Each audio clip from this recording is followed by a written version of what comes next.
Yeah, my research naturally fits into a geography department because I am understanding the Earth. And I'm understanding the Earth all the way from the surface of the Earth to outer space, from the air pollution that people breathe in and what it does to our health, to the influence of rockets on the ozone layer that protects us from harmful UV radiation. Today, we are going to be finding out more about climate science at UCL Geography. Let's meet the professors who teach at the department, as well as meeting some students to find out more about their research. You might be surprised at the scope of research which is conducted.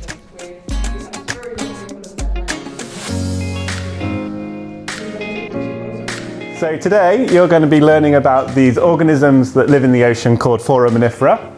And there's lots of different types of them. So some of them like warm conditions, others like cold conditions. And so on the board here, these are some of the cold living species called pachyderma. And so these are really cool because they're quite easy to identify, and that's what you're going to be hopefully learning about today. And then what we can do is we can go out and get these sediment cores from the sea floor, and we can look at the relative abundance of these warm types, these cold types, and it allows us to reconstruct different climate in the past. And so what you'll be able to do is you can take cores from different locations, and you're going to be able to look at the different regional patterns for how different areas warm and cool. And so we'll be able to learn exactly how the ocean responds, different geographical regions respond to climate change, and then also think about how those regions impact on other parts of the climate system.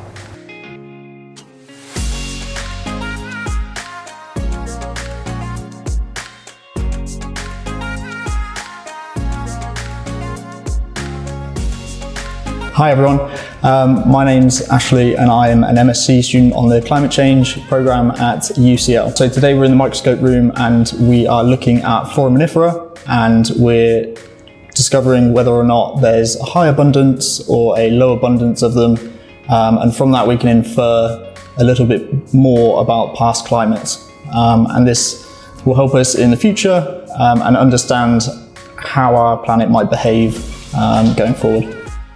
An undergraduate dissertation, which is completed in your third year, is your opportunity to engage with geographical research. Dissertations are based upon your own independent research. So let's hear from some students and their dissertations, which are based on climate.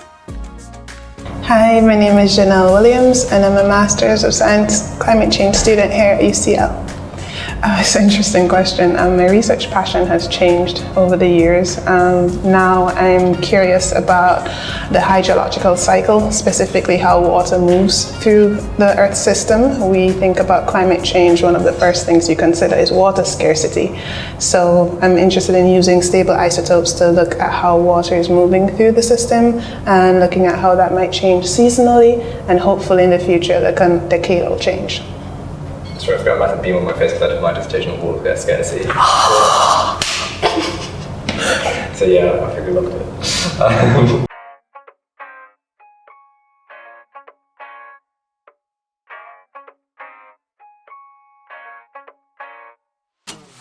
Hi, I'm Holly and I'm a third year BSc Geography student at UCL. My dissertation is using a marine heatwave algorithm to detect coral bleaching zones in the Caribbean. So I've used a logistic regression model and putted future projections of sea surface temperatures into this model to predict the probability of coral bleaching over the Caribbean up until the end of the century. Things like this are really important in the Anthropocene, and I hope that this can be used as a conservation management tool as it can inform reef managers on the future of climate change. So the red and blue underneath shows the intensity of marine heat waves over different historic time periods in the Caribbean, where the locations that are red and darker show obviously more intense marine heat waves. And then the spots locations here are historic records of coral bleaching, and these were the two inputs into the model to produce a relationship. I'm Dr. Eloise Maria, and I'm an associate professor in physical geography at the Department of Geography at University College London.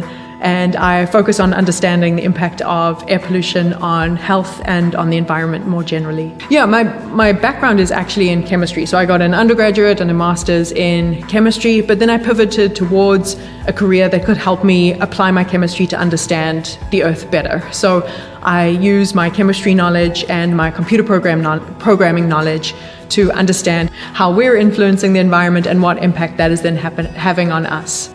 The research areas that we've largely focused on is deriving a better understanding of the sources that are contributing to pollution. And so when we do this, we combine information that comes from satellite observations, so these are instruments that are in space, and a chemical transport model that's a 3D representation of the chemistry of the atmosphere, and our computational skills, so computer programs like Python. And this allows us to estimate pollution sources by decision makers across the UK and throughout the world to better understand the air pollution sources that contribute to degradation in air quality as well as impacts on health and the environment. Hi, I'm Dan. I'm a PhD student at UCL Geography. My research interests are looking over at climate change in past interglacials. They're what we call warm periods in the past, kind of like the warm period that we're in now. I look at this by using teeny sand-sized particles that we call foraminifera, and we use that to reconstruct sea surface temperature and look at how that changed in the past. This is really important for where I'm looking, which is off the coast of Greenland, as at the moment we have Greenland melting. And in this past period that I'm looking at, Greenland melted quite substantially. So it's really important to look at, as part of UCL Geography, how that impacted the environment in the past and how it might impact the environment for us in the future as we start to melt Greenland more and more in the future.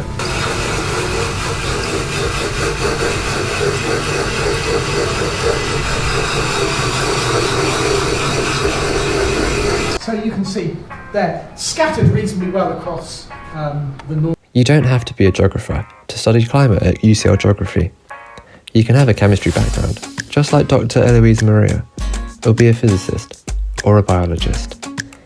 There is a pressing national and international need to understand the nature and consequences of climatic change and develop adaptation strategies.